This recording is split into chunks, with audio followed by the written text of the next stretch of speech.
The Galactic Council chamber fell silent as Admiral Elsa Chen stepped through the massive crystalline doors.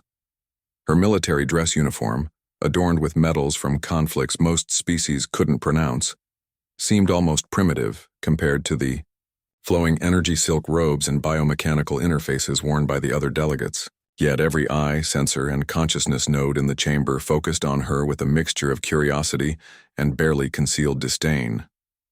The human representative arrives, chittered Ambassador Zix Thala through their translator implant, mandibles, clicking in what passed for amusement among the insectoid hierarchy. How quaint that they still wear fabric. Elsa ignored the comment, her weathered face betraying nothing as she took her assigned position at the lowest tier of the amphitheater.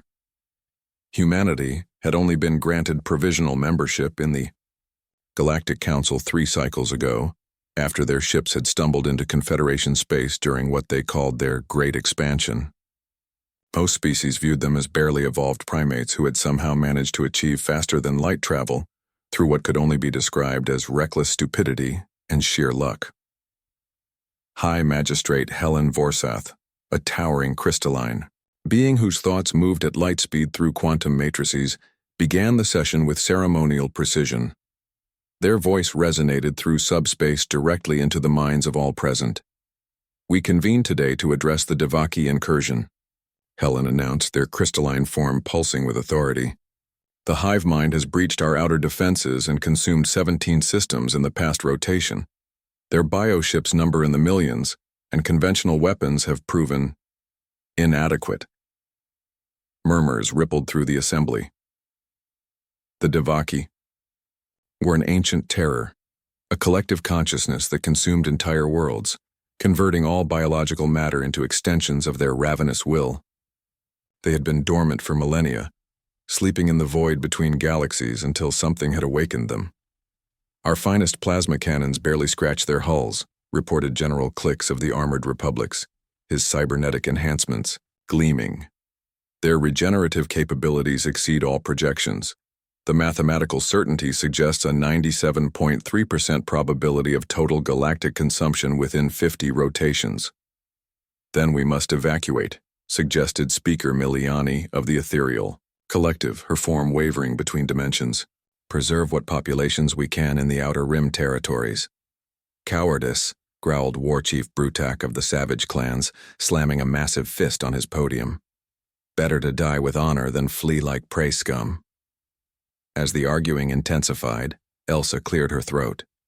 The simple organic sound somehow cut through the cacophony of advanced communication methods.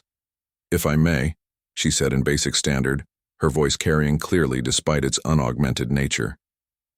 The chamber fell quiet again, this time with the uncomfortable silence of barely tolerant attention.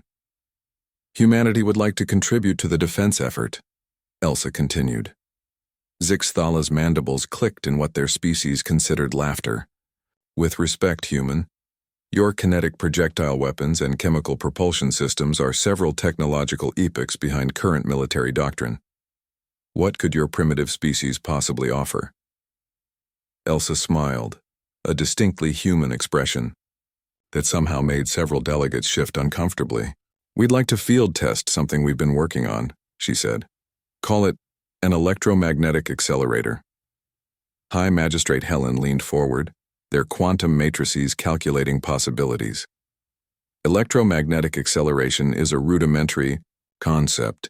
We abandoned such crude technologies when we developed plasma coherence weaponry 3,000 cycles ago." "Perhaps," Elsa nodded. "But sometimes the old ways have merit.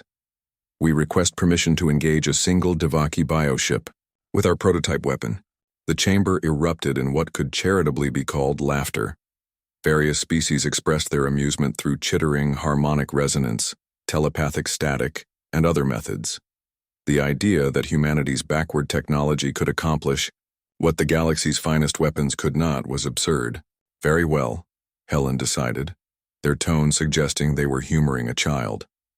"You may make your attempt, but when your primitive weapon fails, humanity will evacuate with the rest of us to the outer territories." 3 days later, the testing commenced in the Kepler 442 system, now overrun with Devaki bioships. Elsa stood on the bridge of the HSS Determination, watching as a massive organic vessel, easily 15 kilometers long and bristling with biological weapons, moved through the asteroid field like a predator stalking prey.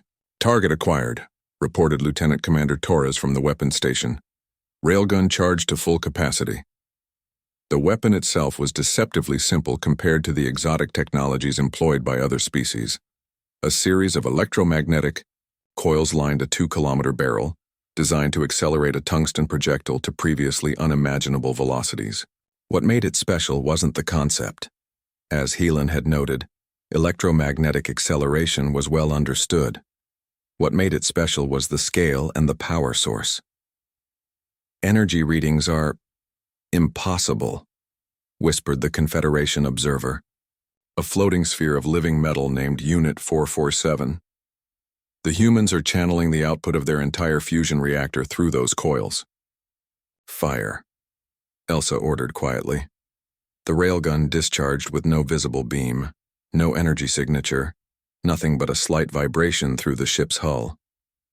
For a moment, nothing seemed to happen. Then the Devaki bioship simply ceased to exist. Not destroyed, not damaged, not vaporized. One moment it was there. The next moment there was empty space where 15 kilometers of hostile alien flesh had been an instant before.